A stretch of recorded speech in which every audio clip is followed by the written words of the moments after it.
Good morning, students. Today we will read about the Constituent Assembly, who then were the makers of the Indian Constitution. Means जो Indian constitution थी उसके maker बनाने वाले कौन थे. You will find here very brief sketch of some of the leaders who played an important role in making the Constitution. आप यहाँ देखोगे कि कुछ यहाँ पर इम्पोर्टेंट मेकर कॉन्स्टिट्यूशन मेकर के जो है पिक्चर्स दी गई हैं, जैसा कि हम यहाँ देख सकते हैं. तो ये उन लीडर्स की पिक्चर्स हैं जिन्होंने कॉन्स्टिट्यूशन को बनाने में हेल्प की थी. The drafting of the document called the constitution was done by N assembly of elected representatives called the constituent assembly.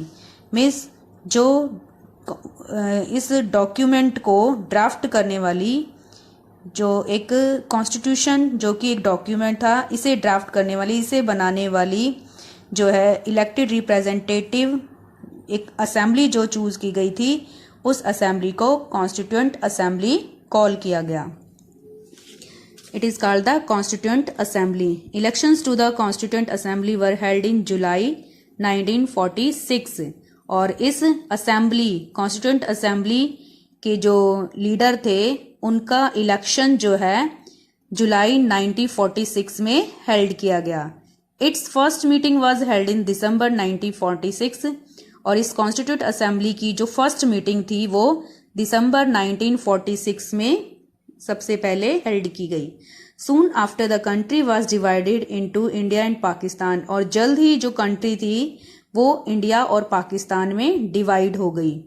The Constituent Assembly was also divided into the Constituent Assembly of India and that of Pakistan.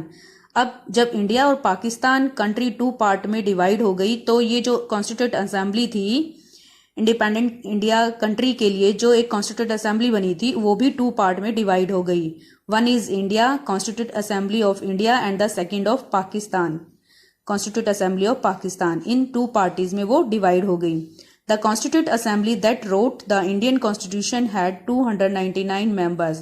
अब वो Constituent Assembly के member जिन्होंने Constitution को लिखा बनाया, उसमें 299 members थे. The Assembly adopted the Constitution on 26 November 1949, but it came into effect on 26 January 1950. अब जो Assembly थी उसने अपना ये जो काम था Constitution बनाने का, ये इन्होंने 26 नवंबर 1949 को कंप्लीट कर लिया. लेकिन जो हमारा कॉन्स्टिट्यूशन था ये इफेक्ट में, मतलब लागू कब किया गया, 26 जनवरी 1950 में. और उसी के मार्क में जो है हम 26 जनवरी को एक रिपब्लिक डे के रूप में उसको सेलिब्रेट करते हैं.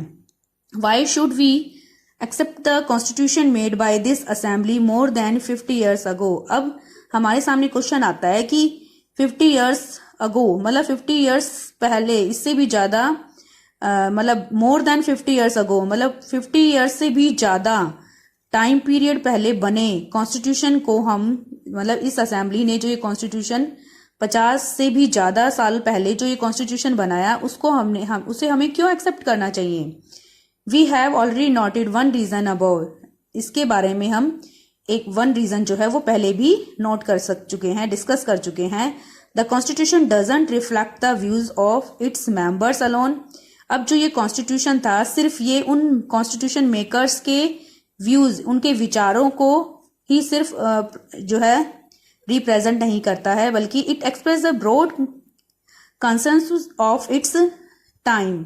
बल्कि ये उस टाइम पीरियड के ब्रॉड कंसेंस जो थे, मतलब जो एक उनके सर्वसम्मति या उनकी जो बातचीत के दौरान, डिस्कशन के दौरान जो उनका कोई भी सॉल्यूशन निकला, वो सभी इन सभी को एक्सप्रेस करता था. सभी लोगों की सर्वसम्मति से बना हुआ एक ये जो कॉन्स्टिट्यूशन था. Many countries of the world have had to rewrite their constitution afresh because the basic rules were not accepted to all major social groups और पॉलिटिकल पार्टीज. अब जो ये कॉन्स्टिट्यूशन अनदर कंट्रीज का अगर हम देखें वर्ल्ड के अंदर, तो कुछ जो कंट्रीज हैं उन्हें अपने कॉन्स्टिट्यूशन को दोबारा भी लिखना पड़ा. क्यों दोबारा लिखना पड़ा? क्योंकि उनके जो बेसिक रूल्स थे वो सभी सोशल ग्रुप्स और पॉलिटिकल पार्टीज के साथ फिट नहीं बैठते थे, उन्होंने उसको एक साथ एक्सेप्ट नहीं किया. इसीलिए उन्होंने जो है दोबारा भी उसको लिखना पड़ा। In some other countries the constitution exist as a mere piece of paper. कुछ अगर कंट्रीज की बात करें तो कॉन्स्टिट्यूशन सिर्फ जो है एक पेपर वर्क ही, मतलब एक पेपर डॉक्यूमेंट ही बनकर रह गया। No one actually follows it, actual में उसको फॉलो कोई नहीं करता। The experience of our constitution is different, लेकिन हमारे इंडियन कॉन्स्टिट्यूशन का जो एक्सपीरियंस है वो उन अनदर कंट्रीज से डिफरेंट रहा। Over the last half a century several groups have questioned some provision of the constitution.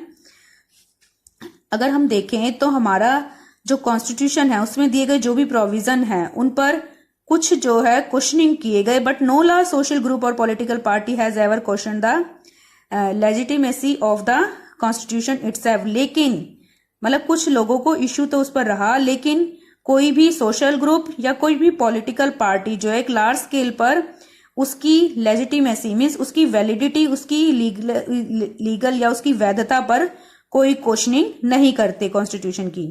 This is an unusual achievement for any constitution, जो कि एक कॉन्स्टिट्यूशन के लिए कि उसकी कोई भी मतलब कॉन्स्टिट्यूशन की लेजिटिमेसी पर, उसकी वैलिडिटी पर अगर कोई क्वेश्चनिंग नहीं कर पाता है तो ये किसी कॉन्स्टिट्यूशन की बहुत ही बड़ी एक बिग अचीवमेंट होती है उनके लिए।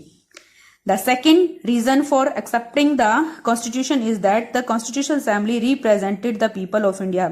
सेकेंड रीजन क्या रहा? फर्स्ट रीजन तो ये रहा कि उसकी वैलिडिटी पर कोई भी क्वेश्चनिंग नहीं कर सकता। सेकेंड रीजन क्या है कि जो भी कॉन्स्टिट्यूशन है उसको उसके जो मेकर हैं वो एक कॉन्स्टिट्यूशन जो है एक कॉन्स्टिट्यूट असेंबली ने बनाई जो कि लोगों को रिप्रेजेंट करती थी। ये कॉन्स्टिट्यूट असेंबली जो है किसको रिप्रेजेंट करती थी? इंडिया के पीपल्स को, इंडियन सिटीजन्स को। There was no universal rate of franchise at that time, क्योंकि उस टाइम पीरियड पर यूनिवर्सल रेट ऑफ फ्रेंचाइज तो था नहीं, मीन्स सभी लोगों को वोटिंग का राइट तो था नहीं। So the constitute assembly could not have been chosen directly by all the people of India. इसीलिए कॉन्स्टिट्यूट असेंबली के जो भी पीपल थे उन्हें मतलब लोगों के द्वारा एक साथ नहीं चूज किया जा सकता था directly. It was elected mainly by the members of the existing provincial legislature that we mentioned above. तो ये जो भी मतलब मेंबर जो